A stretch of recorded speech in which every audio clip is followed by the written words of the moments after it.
Good morning. I'd like to call to order the open meeting for Thursday, May 1st, 2025. I'll now ask the Commission Secretary for information on today's agenda.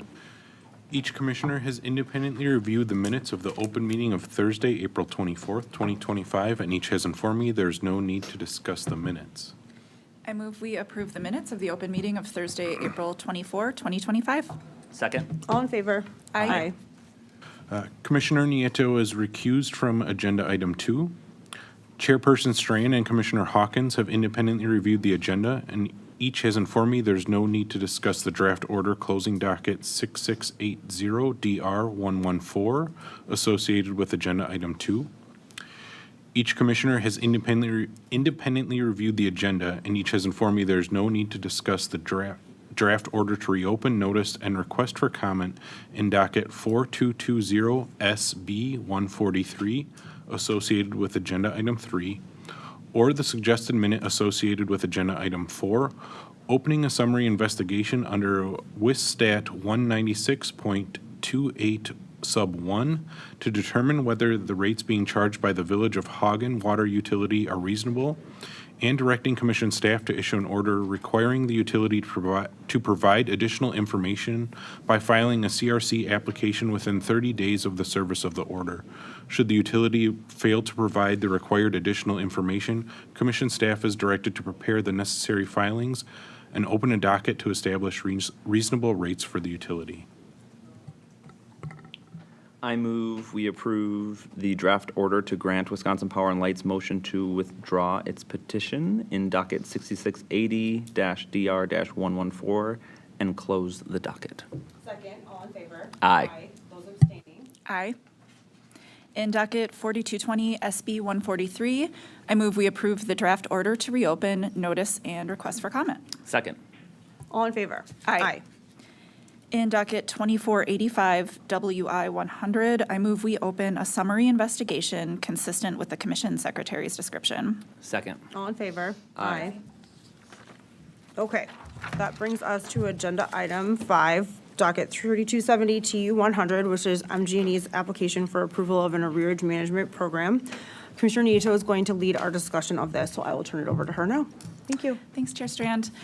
All right, so in MG&E's last rate case proceeding, the Commission ordered the company to develop and propose an arrearage management program, or an AMP or AMP. Interveners to that proceeding and other stakeholder groups raised concerns related to utility service affordability and emphasized that affordability must remain a top priority. AMPs are not a new concept in Wisconsin. The Commission over the years has approved 4 other programs, going back as far as 20 years ago now, that work to lower customers' arrears while reinforcing the behavior of regular and consistent monthly utility bill payment. So last May, MG&E submitted an application for a pilot AMP that it's calling Back on Track. The program offers arrearage forgiveness for customers with arrears balances of $300 or more that are more than 60 days past due and have received energy or utility bill assistance in the past calendar year. Also eligible are customers experiencing long-term or permanent medical emergencies. Enrollment in this program would be voluntary, and the company plans to encourage customers to enroll if they meet the eligibility requirements.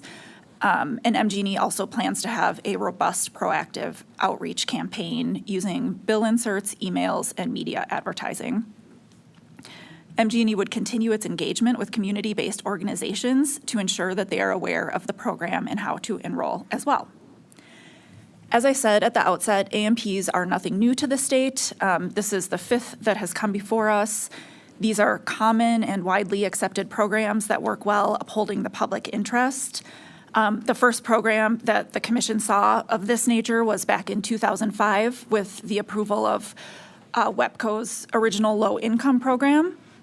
And since then, we've seen arrearage management programs from Superior Water, Light, and Power, revised and new programs from the WEC utilities, and an AMP from Wisconsin Power and Light. So I thought MG&E did a good job putting together this pilot proposal and took some of the good and proven aspects of WPL's program, Superior's program, and the WEC programs. I thought MG&E's proposal around eligibility and how customers become eligible for this program, I thought that was a really strong and straightforward aspect of this proposal as well, and I appreciate how they set that up. To that end, I'll be voting to approve this program with reporting requirements and one minor update I would mention. And then I'll be voting to approve the deferral of the incremental 2025 costs as well. I do appreciate those who provided comments to the commission memo, MG&E, 350 Wisconsin, Blacks for Political and Social Action of Dane County, along with the Urban League of Greater Madison and the Citizens Utility Board. With that, we will have 3 sets of alternatives to walk through here. I'll start with the first alternative on the tariff and program approval, go through that, turn it over to my colleagues, and we will take the second and third sets of alternatives after that. So the first decision point that we have to make is on approving the tariff. First of all, I'd say there was good discussion in the memo and in the comments about the program design elements. So a lot of discussion around the arrears threshold of $300 versus other levels, criteria for program removal, et cetera. To me, I wouldn't make program design changes or changes to the tariff rule sheet at this time. I think we have a good, solid proposal as a starting point. It's something that we should let run, and we can look at the reporting that we receive, and the reporting will be really important because then we can see how this proposal is actually performing, and we can continue to evaluate in the future. So I wouldn't modify something that hasn't gotten off the ground yet. The one update I mentioned that I would make is in the data requests and responses by the utility, and in the comments, there was some discussion about the utility making an extra phone call before removing people from the program. The company noted that they hadn't necessarily planned on that in developing the program, but that it wasn't something that is hard to do. So I would ask that they do that. That's not a program design change or something that they need to strike anything from the proposed tariff sheet, but something that looks like is a common sense step that should be taken. Other than that, I would just note, this isn't anything I would change, but I appreciated BPSA's comment about budget billing. I think they made a good point. I looked into this because a couple of things for folks to be aware of, folks who filed comments. First of all, yes, budget billing is one of the fundamental customer rights. It's in the Customer Bill of Rights for utility customers in the state of Wisconsin. So basically, budget billing says that all utilities have to offer customers the option to take an average fixed monthly bill instead of actual bills every month, so that you're not, say, paying a $90 bill in the summer and then suddenly in the winter $400 bills, and you're on a fixed income and you can't balance that. Budget billing has a lot of specific requirements to it, and it has requirements around checking the bills every 6 months, truing up, and some of these requirements get pretty specific. And I think that MG&E is saying here, we're not offering budget billing in tandem with this program, and I'm guessing it's probably because of all of the billing system programming. MG&E was in with us a couple years ago with billing system programming requests around budget billing too. And WPL, when they did their AMP, talked about how budget billing would be really hard to program into the system with the AMP. So I completely understand that. Superior's AMP doesn't have budget billing with it either. And one thing I would note is that this subset of customers using an arrearage management program is probably overlapping pretty heavily with the subset of customers who need budget billing.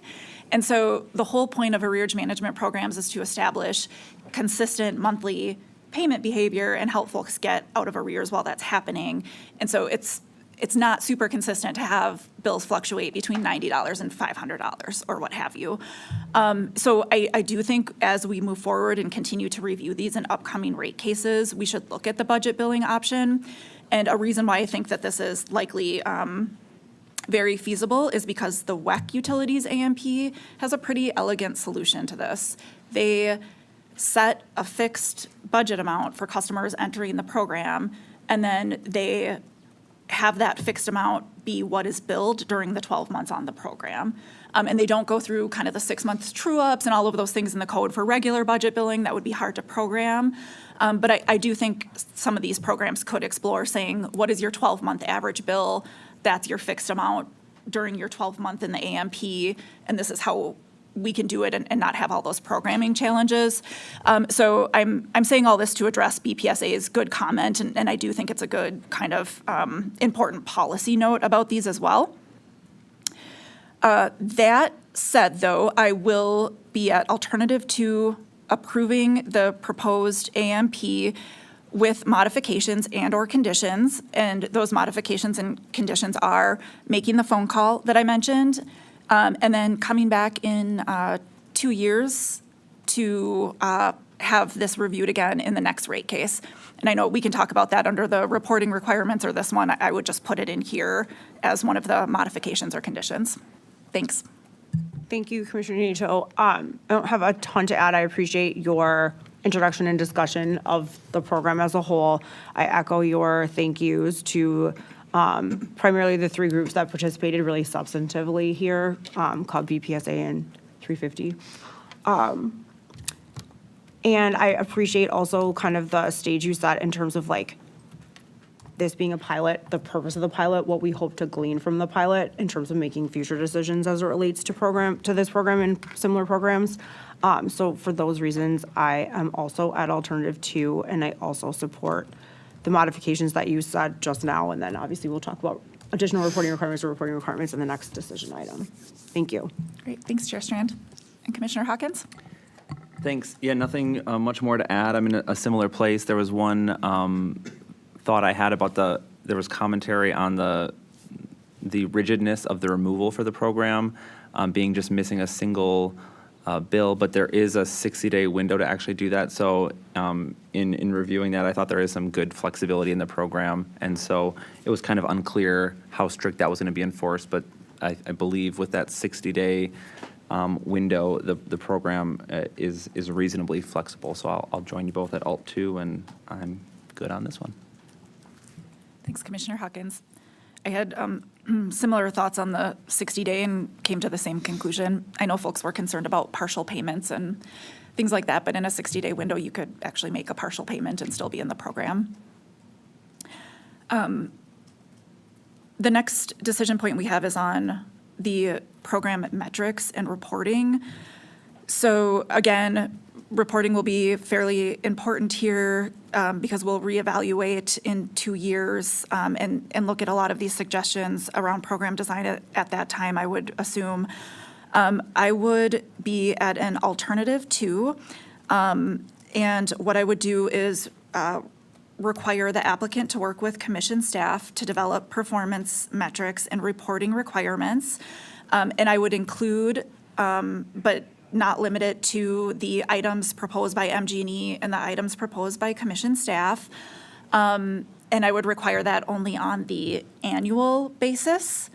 I thought at a minimum, the items proposed by commission staff would be important. They suggested those to be similar to what is required of SWLP and WPL, so it can allow them for some level of comparison if that is necessary. And that's how I got to this combined Alt 2 here. Chair Strand? Thank you. Can you just clarify again for me, since this is kind of a combined Alt 2 and kind of 3 in terms of like working with staff, can you just say it one more time for me so I make sure that I'm clear what your actual position is? Yes. Thank you. Require the applicant to work with commission staff to develop performance metrics and reporting requirements for reporting, including but not limited to those proposed by MG&E and commission staff. And the working together pieces, if there's something that doesn't make sense, just work through it. Yep. Yep. I was at 3, which is basically that plus what you're saying. So yes, I will absolutely join you there. Thank you. Just to clarify, are you at sub-alt A then? Annually, Annual. yes. Annual. Yep. Okay. Thank you. Thank Good you. clarification, Kara. Yep. Okay.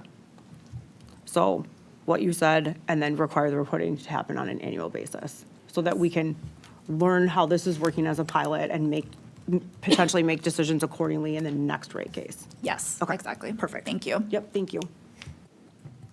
And I will join you both there without repeating any of it. Good. Thank you. And our final decision point is related to deferral of any costs incurred in 2025 here. So I would allow MG&E to defer incremental 2025 costs to the next rate case, which happens to be the one currently under review for test years 26 and 27. I don't think we need an explicit mention of 26, 27. Those costs are already contemplated in those respective test years for that rate case. It's just the incremental 25 that we need. So I was at Alt 1 here. Chair Strand? Thank you. I'm at Alt 2 because I think that we need to approve the request to defer, but I think it's important that we slightly modify that, which is, where you are, plus the modification that we defer it with escrow accounting treatment so that it's all program costs associated with the AMP pilot until the current and/or future rate proceedings. So it's just those slight modifications to ensure that because of the timing of this, that the 2025, like you said, cost, and I want to be careful that we don't talk too much about what's been currently filed as of April 1st for the rate case that we're going to take up this year for test years 26 and 27. So I'm just going to leave it at that. But I think that we also need to make sure that, given the timing of when this is coming up and costs that may be incurred between now and next time, that we add that modification about current and/or future rate proceeding to see how things line up with pilot costs incurred now and pilot costs incurred after this is in place, but that will be for the rate case that will be filed in 2027. So if there's the currently filed rate case, test years 2026 and 2027, there are proposed budget amounts built into those test years for this program. So would your alternative do something above and beyond those proposed amounts built into 26 and 27? My response is no, it wouldn't. I'm doing this because based on the alternatives that are given to us in the memo, like you said initially, this was filed in May of 2024. So we are in a timing situation right now because their 2026, 27 test year rate case was filed in May of 2020, or in April of 2025. So what I'm doing, so the alternatives that were in the memo, which we've received communication on, don't necessarily work for this decision in terms of the deferral. So my modifications of escrow accounting and then current and future rate case proceeding are more of just like this belt and suspenders approach to ensure that we're covering our bases for now and going forward because of this timing situation that we're in with when it was filed, when the rate case was filed, when we're taking this up. It just captures kind of this current standard practice to account for where we are timing-wise. Okay, thank you. Does that make sense? It does. It's weird timing and Yeah. all the future current, so. Yeah, and I just want to be careful for all three of us that we're not doing anything other than mentioning that there's a rate case that was filed on April 1st, and that will be taken up later this year. Thank you. And Commissioner Hawkins? Yeah, I was in a similar place as Chair Strand. I just wanted to clarify that a future rate case meant the one that we'll be taking up later this year. And so we tried to come up with some language, but I think we have the main point across. And so I was at Alt 2 and just making sure that language was modified to clarify exactly what the chair was just saying. Yep, so I'll just restate it to make sure that you have it and that we're all comfortable. So I would be at Alt 2 to modify the request. So the request would be approve the applicant's request to defer with escrow accounting treatment all incremental program costs associated with the AMP pilot until the current and/or future rate proceeding. And I can join you both there. Okay, thank you.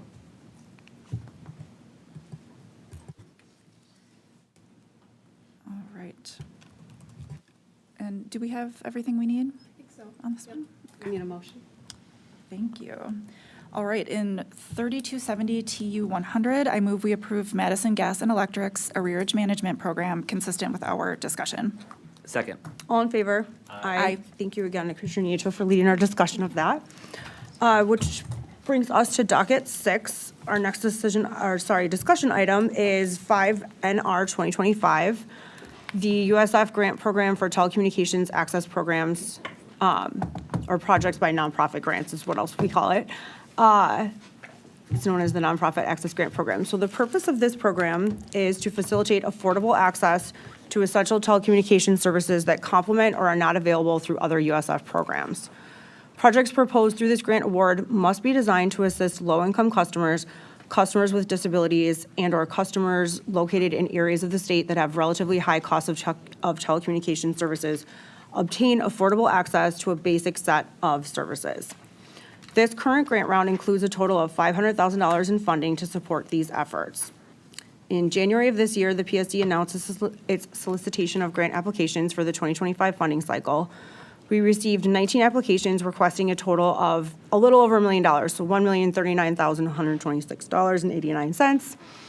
Our commission staff did then perform an initial screening of the received applications to determine eligibility. So just want to make a quick note here. During this commission's review and discussion of the 2024 Nonprofit Access Grant Award, so same program just last year, we directed our staff to work with applicants on eligibility issues at the time of submission so that those applicants were allowed the opportunity to kind of cure any eligibility issues in their materials at that point in the process and not kind of muddy the rest of the waters in terms of our eligibility determinations and also their ability to continue to compete for some of these grants. So in general, I think that reflected how we all want to make the grant application processes that the PSC oversees as simple and accessible as possible. And that with like the acknowledgement that there are challenges and we want to ensure that we're providing assistance appropriately to meet applicants where they are so that the application processes themselves are not barriers to access our programs. So I just want to commend the staff because I think in the 2025 grant round, they did a fantastic job kind of taking that discussion and directive from us and implementing, I guess for lack of a better term or lack of a formal term, a grant system cure process up front. I think that worked really well. And so as an example of that, because of that early communication with applicants that they embarked on, 6 of 7 applications were initially deemed ineligible for this program, and they were able to cure those through those early discussions, and therefore 6 of those 7 were considered for funding. So we got 19 total, 7 of those 19 were initially kind of flagged. They worked through eligibility issues there, and only 1 of those 7 flagged was deemed ineligible. So now we have 18 eligible applications that were reviewed, scored, and ranked. And so again, I just want to thank our team and the review panel for taking those considerations to heart and really doing some important outreach early on to ensure that we got as many viable applications as possible before us for our decision-making process. Okay, so the 18 that remained were then reviewed, scored, and ranked by a panel of reviewers using 5 merit categories that were outlined in our memo. As with most of our programs, we received many high-quality applications. I would love to fund them all, but we are limited to this $500,000 allotment for this round, which means that our task today is to use our judgment and discretion in selecting applications to fund. We did have 3 reasonable alternatives to consider. So I will say that I do hold our staff and the review panel's evaluation work in high regard. And I agree here that all the alternatives that they laid out for us allow us to kind of decide what we're prioritizing as the highest rated applications, and making sure that we're applying, critical thinking to kind of decide like what else we can possibly prioritize with our grant awards. So I will talk a little bit just about my lens and how I looked at this. So in reviewing the alternatives, I was looking for an allocation that would have the broadest impact for unique populations, geographic locations, and the number of people served. So how can we reach the most people in various locations across the state despite the limited pot of funding? In my opinion, alternative 2, which was funding the applications scored 1 through 9, as well as those scored 11 through 15, achieve those goals. So a little bit more about that. So funding those 14 projects would deliver essential programming to rural, urban, and suburban communities throughout the state, including Milwaukee and Dane counties, northern and northeast Wisconsin, so Brown, Dorn, Marathon counties, and the Fox Valley. Projects in southeast Wisconsin, including Waukesha, Washington, Ozaukee, Racine, Kenosha, and Walworth counties. South Central and Central Wisconsin, so Green, Columbia, Monroe, and Sauk, Chippewa County and Western Wisconsin, and then one program that actually has a full statewide reach. So again, I think the geographic diversity and breadth covered with these programs is great. I also think that these 14 projects serve unique populations that are exactly the kinds of populations that this program was created to serve. So individuals with visual impairments, members of the Hmong community with autism and neurodiverse abilities, individuals reentering the community after incarceration or those with other justice system involvements, low-income youth, low-income job seekers, entrepreneurs, and learners, and other populations who historically lack access to devices, internet connectivity, and digital skills. Super quickly, because it's important to talk about, this alternative does skip application 10. So again, it would fund 1 through 9 and then partially fund partially fund application ranked 11th and then fully fund applications 12 through 15. Why I'm okay with this approach is that the application 10 was not a program with a broad statewide reach. It was pretty limited in its reach. Secondly, this applicant asked for $200,000, which was almost half of the allotment for this entire grant round. And I think that there's a lot more bang for the buck in all of these other applications that are recommended for funding through Alternative 2. Further, it was not clear to our panel that a reduction of the $200,000 request, which again is almost half the full amount, would result in a viable program. So I'm very hesitant to do any sort of partial award there because it's really hard to tell what that would mean just for the viability of this request as a whole, and also that would take money away from these other applicants. So those are my reasons for skipping 10 and being very, very comfortable and happy with Alternative 2. Again, the Alternative 2 projects allow us to serve the most people across the state and a broader set of applicants, and it allows us to maximize geographic diversity. So I'm at 2 on this one, and looking forward to hear where you guys are. Thank you, Chair Strand. I just agreeing on your opening comments here. I thought staff did a great job on that CURE process. That was super helpful for us not to have to go through the 75% thing again this time and having that all teed up front. I thought it was definitely an honor to read through these great proposals. There are a lot of really big impacts here for very few dollars. And it just highlights how this program is small, but it's so important. These are projects that are literally creating affordable access to essential internet and telecom across our state, so people in all of our communities can participate in education and work and develop themselves and improve their communities on very small budgets. And that gets a little bit to your point about the bang for the buck, which is at issue, I think, in this round. So similar to you, I did find all 3 alternatives to be reasonable. They each had their pros and cons. I don't think there's a really perfect option. I had the same concerns about the Independence First total project costs. Obviously, they still have the match requirement, so they're putting up quite a bit of match to go with that. But in terms of number of people served and impact, I think there's some balancing to be done there either way. I'd be open to Alternative 2. And another possibility I was open to was, I think similar to what we've done in some previous rounds, was looking at an Alt 3, reducing that project cost. Like you said, there are some question marks about what can be achieved on that. And so having some sort of delegation that if it's not workable, the division administrator can continue to go down the merit list there. But that said, I think, again, if that $100,000 then reduces the number of people served, we're getting into even more of the issue that there potentially is with this project and its impact for the dollars in the first place. So putting it out there that I was open to either of those, I could join you on Alternative 2, though. Thanks. Thank you. Commissioner Hawkins? Thank you both. I was at Alternative 2 in in reviewing how I thought about this last year, now that I've been here over a year. I prioritized, as the chair said, geographic diversity and number of citizens served, and I thought Alternative 2 maximized both of those in a really great way. the merit ranked number 10 project is another Milwaukee area project, and there was already many of those awarded in the top 9. So I thought alternative 2 was really essential to sort of not only get the most bang for the buck, but also spread the buck around appropriately. So I was at alt 2 for those reasons. Thank you. I think since you're okay with that, we'll go with all 2 then? Okay, great. Yep. Thank you very much. So, ready for a motion on this one? All right, in docket 5 NF 2025, I move we award Universal Service Fund nonprofit grants consistent with our discussion. Second. All in favor? Aye. Okay, that does conclude our official business for today. Our next open meeting is scheduled for Thursday, May 15th, 2025 at 10:30 a.m. May I have a motion to adjourn? I move we stand adjourned until Thursday, May 15, 2025 at 10:30 a.m. Second.